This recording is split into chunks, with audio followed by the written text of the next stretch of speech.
Hello everyone, कैसे हैं आप सब। मैं डॉक्टर जुबैर त्यागी, राष्ट्रीय प्रमुख सचिव प्राइवेट चिकित्सक मेडिकल एसोसिएशन, अपनी नई वीडियो में आप सभी का स्वागत करता हूं। आई होप कि आप सब बहुत अच्छे होंगे। मैं अपने सभी चिकित्सक बंधुओं को एक नई अपडेट देना चाहता हूं। एक नई अपडेट है, एक नई जानकारी है जो आप सभी लोगों के साथ, जो आरएमपी चिकित्सक हैं, जो ग्रामीण चिकित्सक हैं, जो हमारे बंगाली भाई हैं, बंगाली चिकित्सक हैं, आप सभी के लिए बहुत ज़रूरी अपडेट है जो कि ऊपर से आई है। अभी आपने देखा होगा संभल के अंदर डीएम साहब के आदेश हुए और 21 क्लिनिक एक ही दिन में सील किए गए हैं। कितने? 21 क्लिनिक एक ही दिन में सील किए गए हैं डीएम साहब के आदेश पर।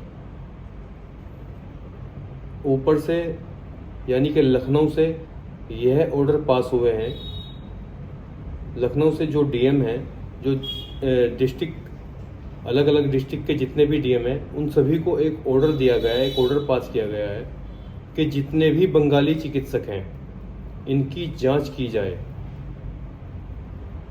जितने भी बंगाली चिकित्सक हैं इनकी जांच की जाए, क्योंकि कुछ लोग बांग्लादेशी हैं जो बांग्लादेश से आए हैं और यहाँ पर हिंदुस्तान में आकर के, सबसे ज़्यादा यूपी में आकर के उन्होंने अपने क्लिनिक खोले हुए हैं, यहाँ की नागरिकता ले रखी है।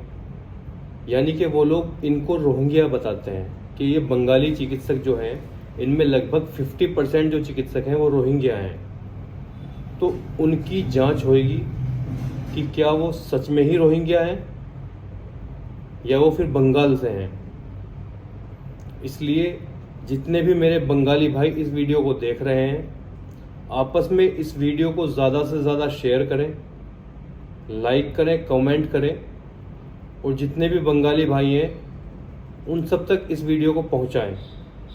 यदि आपके पास प्रॉपर वोटर आईडी कार्ड नहीं है, आधार कार्ड नहीं है, आपकी वोट नहीं है, या फिर आपका जन्म प्रमाण पत्र नहीं है, आपका अस्थायी प्रमाण पत्र नहीं है, तो आप सावधान हो जाइए, क्योंकि सरकार का जो अगला कदम है वो आप लोगों की ही तरफ है।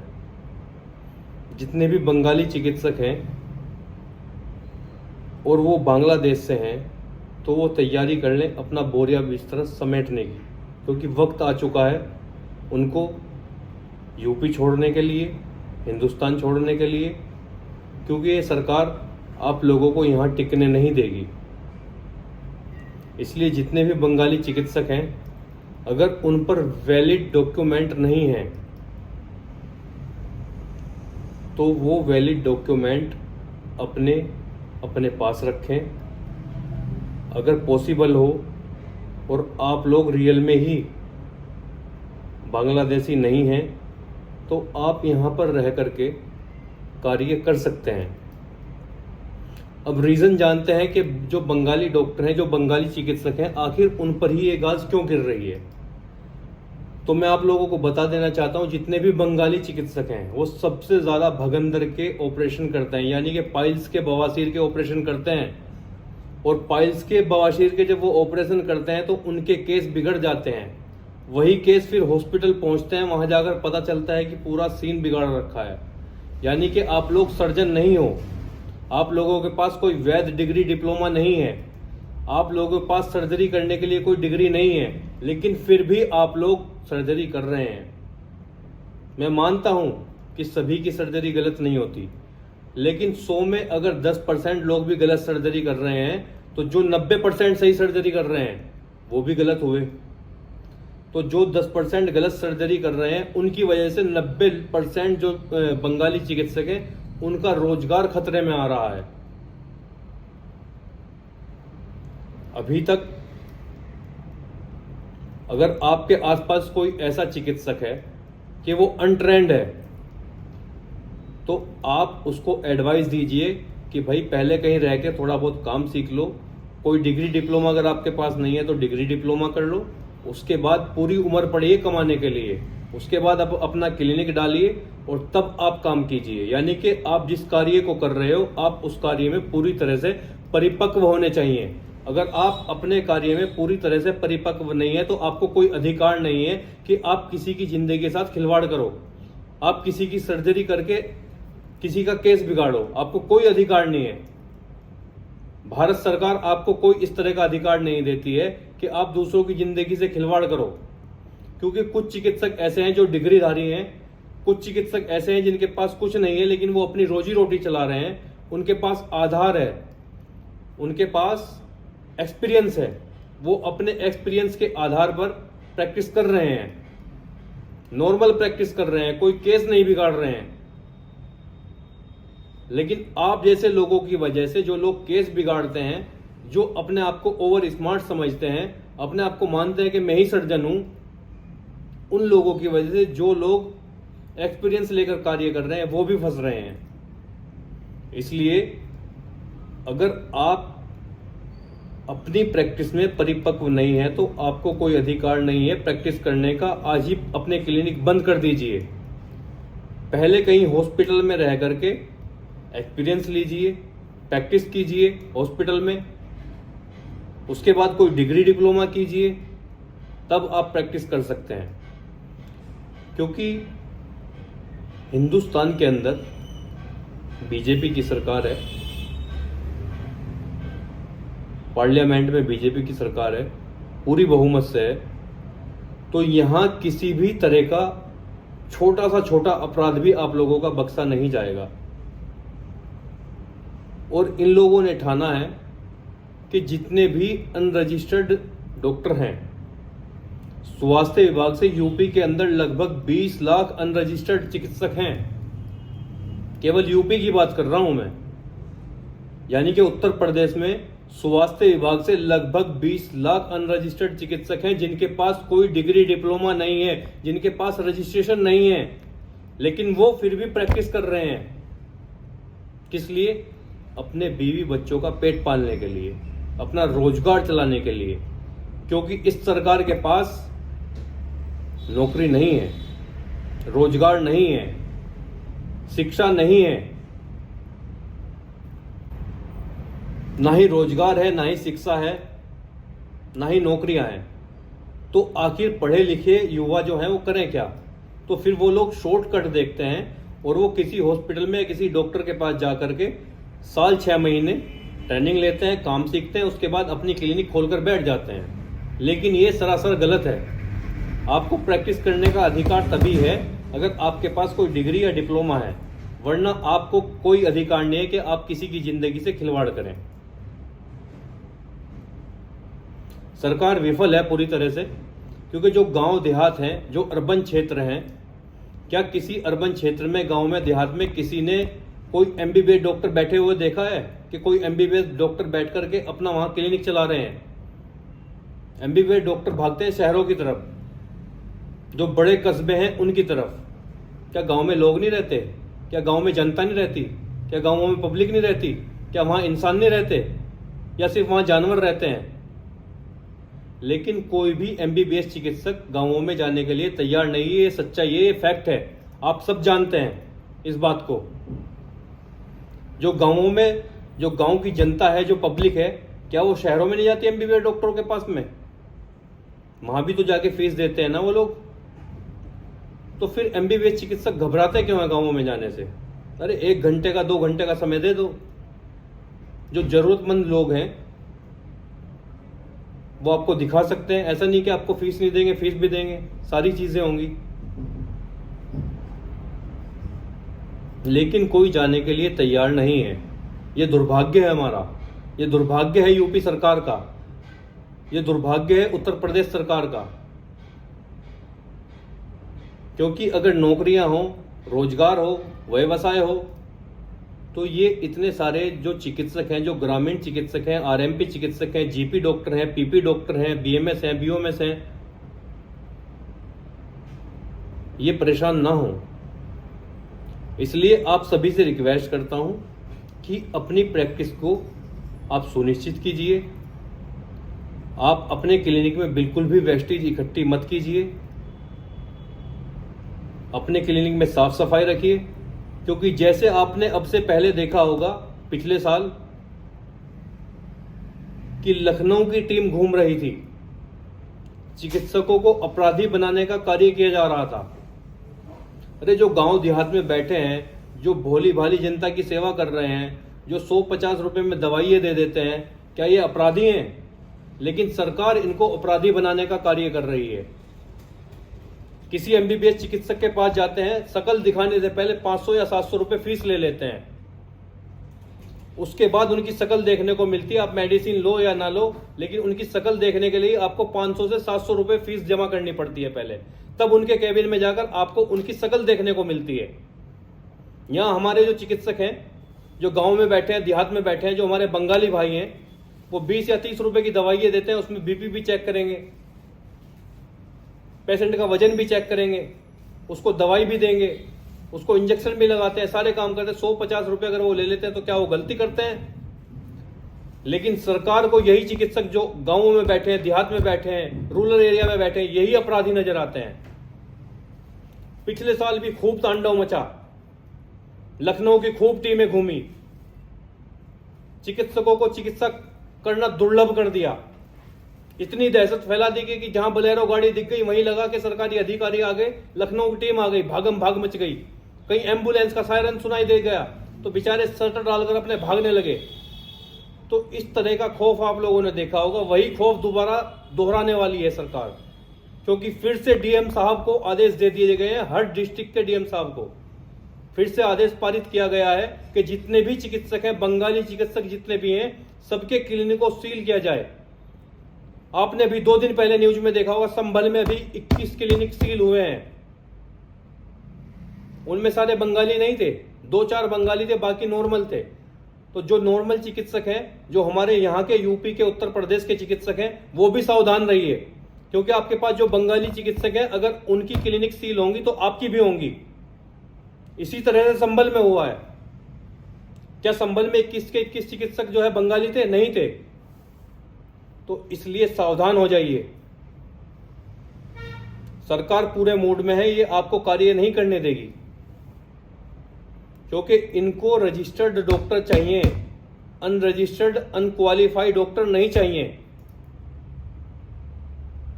क्योंकि जो अनरजिस्टर्ड अनक्वालिफाइड डॉक्टर हैं, सभी को नहीं कह रहा हूं, बात थोड़ी कड़वी है, सबको नहीं बोल रहा हूं, लेकिन जो अनक्वालिफाई है, अनरजिस्टर्ड है, उन्होंने भी हॉस्पिटल चला रखे हैं।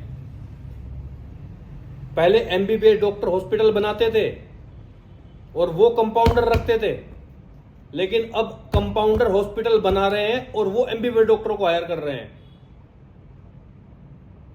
तो ये दुर्भाग्य है उत्तर प्रदेश सरकार का।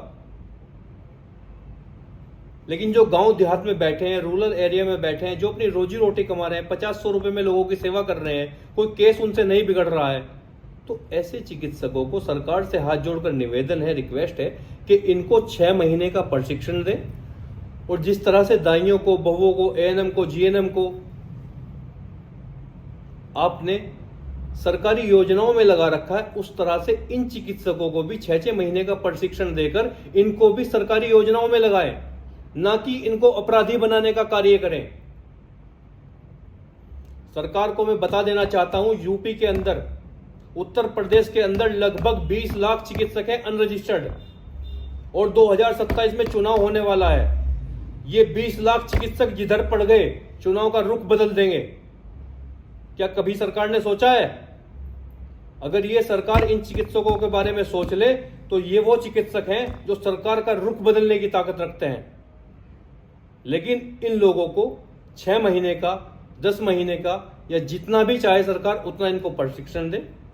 फिर जो सरकारी योजनाएं हैं सीएचसी पर या मुख्य चिकित्सा अधिकारी द्वारा जो भी सरकारी योजनाएं आती हैं, उसमें इनसे काम लिया जाए, उसमें इनको भागीरथ बनाया जाए, ना कि इनको अपराधी बनाया जाए। ये अपराधी नहीं है, ये अपने बच्चों का पेट पाल रहे हैं, लोगों की सेवा कर रहे हैं, जनता की सेवा कर रहे हैं। तो सरकार से निवेदन है, सरकार से हाथ जोड़कर विनती है कि इन लोगों को अपराधी बनाने का कार्य बिल्कुल ना किया जाए, क्योंकि ये भी किसी के लिए कमा रहे हैं, इनके ऊपर भी कुछ जिम्मेदारी है, इनके भी बीवी बच्चे हैं। तो इसलिए जितने भी बंगाली चिकित्सक इस वीडियो को देख रहे हैं, मैं नहीं कहूंगा आज आपको कि आप मेरा चैनल सब्सक्राइब करो, मैं नहीं कहूंगा आपको कि आप मेरी वीडियो को लाइक करो, मैं ये भी नहीं कहूंगा कि आप मेरे वीडियो पर कमेंट करो, लेकिन अगर आपका दिल कर रहा है, आपको लगता है कि मैं आपके हक की आवाज उठा रहा हूं, मैं आपके लिए कुछ कर सकता हूं, तो आप इस वीडियो को शेयर कर सकते हैं, कमेंट कर सकते हैं, लाइक कर सकते हैं और बता सकते हैं कि आप इस वीडियो को कहां कहां से देख रहे हैं, ताकि मुझे भी पता चले कि मेरी जो वीडियो है वो कहां कहां तक जा रही है और मेरे कौन कौन आरएमपी चिकित्सक, मेरे कौन कौन जीपी पीपी डॉक्टर इस वीडियो को देख रहे हैं, मेरे कौन कौन बंगाली भाई इस वीडियो को देख रहे हैं। घबराने की आवश्यकता नहीं है। आपका भाई डॉक्टर जुबैर त्यागी, राष्ट्रीय प्रमुख सचिव प्राइवेट चिकित्सक मेडिकल एसोसिएशन, आप लोगों के साथ है। प्राइवेट चिकित्सक मेडिकल एसोसिएशन हमेशा चिकित्सकों के हित में कार्य करती है। और साथियों, एक बात आपको बता दूं, इंडिया के अंदर प्राइवेट चिकित्सक मेडिकल एसोसिएशन यानी कि पीसीएम में ही एक एसोसिएशन है जो चिकित्सकों के हित में हमेशा लड़ती आई है। ये वही एसोसिएशन है जिसके राष्ट्रीय अध्यक्ष माननीय डॉक्टर एस.के. शर्मा जी 40,000 चिकित्सकों को लेकर विधानसभा लखनऊ में कूद गए थे।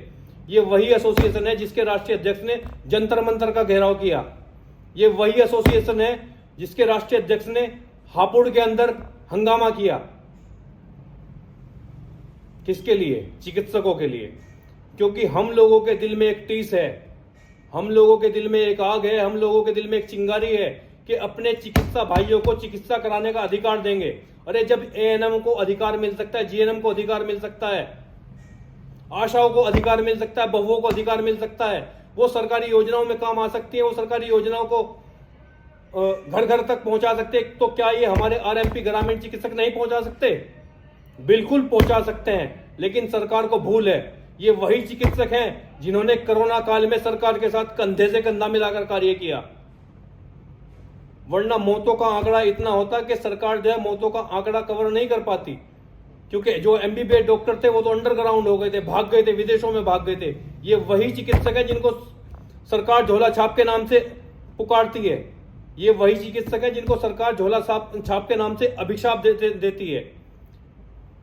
मैं आया हूं आप लोगों का ये अभिशाप मिटाने के लिए। सरकार से विनती है कि इन लोगों को झोला छाप ना कहा जाए, इन लोगों को एक नाम दिया जाए, इज्जत का नाम दिया जाए, चिकित्सा मित्र के नाम से इनको पुकारा जाए, इनको चिकित्सा मित्र के नाम से पुकारा जाए, इनको चिकित्सा मित्र कहा जाए, क्योंकि यह आपके चिकित्सा मित्र हैं जिन्होंने कोरोना काल में आपका साथ दिया, कंधे से कंधा मिलाकर कार्य किया। समय का पता नहीं चलता कब विपरीत हो जाए। अभी कोरोना जैसी महामारी आई थी, हो सकता है कि कोई और महामारी आ जाए, तब यही चिकित्सक आपके काम आएंगे। इसलिए इनको बदनाम न किया जाए, इनकी रोजी रोटी छीनकर इनको अपराधी ना बनाया जाए, क्योंकि ये चिकित्सक है, भोले भाले हैं, सीधे साधे हैं, ये कोई अपराधी नहीं है। इसलिए इनकी रोजी रोटी छीनकर सरकार इनको अपराधी बनाने का कार्य ना करे, बिल्कुल ना करे। ये बिल्कुल बर्दाश्त नहीं किया जाएगा। और जितने भी बंगाली भाई हैं उन सबको मैं बता देना चाहता हूं, आपको घबराने की जरूरत नहीं है। अगर आप बांग्लादेश से नहीं है, आप हिंदुस्तान से हैं, तो आपको घबराने की जरूरत नहीं है। एसोसिएशन ईंट से ईंट बजा देगी, लेकिन आपका बाल बाका नहीं होने देगी। लेकिन आपको प्राइवेट चिकित्सक मेडिकल एसोसिएशन को ज्वाइन करना होगा। आपको स्क्रीन पर एक नंबर दिखाई दे रहा है, नोट कीजिए और इस नंबर पर कॉल कीजिए और पीसीएम में ज्वाइन कीजिए, क्योंकि आप अभी एक हैं, आप अभी संगठित नहीं हैं। तो कोई भी आएगा और आपको बजाकर चला जाएगा, लेकिन आप जिस दिन संगठित हो गए उस दिन आपका कोई बाल बांका नहीं कर सकता। और ये वो एसोसिएशन है जिसमें 3 लाख चिकित्सक हैं, यानी कि अभी आप अकेले हैं, लेकिन जब आप एसोसिएशन से जुड़ जाओगे, हमसे जुड़ जाओगे, तो आप 3 लाख लोगों के समूह में आ जाओगे। तो आपकी ताकत क्या होगी, आपकी पावर क्या होगी, आप खुद समझ सकते हैं। क्षमा प्रार्थी हूं, वीडियो आज बहुत ज्यादा लंबी हो गई, क्योंकि मुद्दा ही ऐसा था। चिकित्सक हूं तो चिकित्सा हित में बात करता हूं, क्योंकि मुद्दा बहुत गंभीर है। लखनऊ से डीएम साहब को ऑर्डर मिल चुके हैं सभी डिस्ट्रिक्ट में। आज यहां की बारी है, संभल की बारी थी, कल कहीं कोई से और डिस्ट्रिक्ट में है, कल कोई से और डिस्ट्रिक्ट में है। इसी तरह से ये सब चलता रहेगा। लेकिन दिल में एक टीस होती है, एक दर्द होता है कि जो हमारे चिकित्सक भाई हैं ये अपनी रोजी रोटी कमा रहे हैं तो क्या ये अपराधी हो गए? जो लोग अपराधी हैं उनको तो सरकार अपराधी नहीं बता रही, उनको सरकार अपराधी नहीं घोषित कर रही, लेकिन जो भोले भाले चिकित्सक हैं जो अपने बीवी बच्चों का पेट पाल रहे हैं इनको सरकार अपराधी बनाने का कार्य कर रही है। बड़े ही दुर्भाग्य की बात है। ठीक है साथियों, वीडियो बहुत लंबी हो गई, थोड़ा सा जज्बाती हो गया आज मैं आपको लेकर, क्योंकि मैं आप लोगों से बहुत प्यार करता हूं। अब आप लोगों का भी कर्तव्य बनता है कि आप इस वीडियो को जो ज़रूरतमंद लोग हैं उन तक पहुंचाएं। वीडियो को ज़्यादा से ज़्यादा शेयर करें, लाइक करें, कमेंट करें और चैनल को सब्सक्राइब करना ना भूलें। जय हिंद, जय भारत।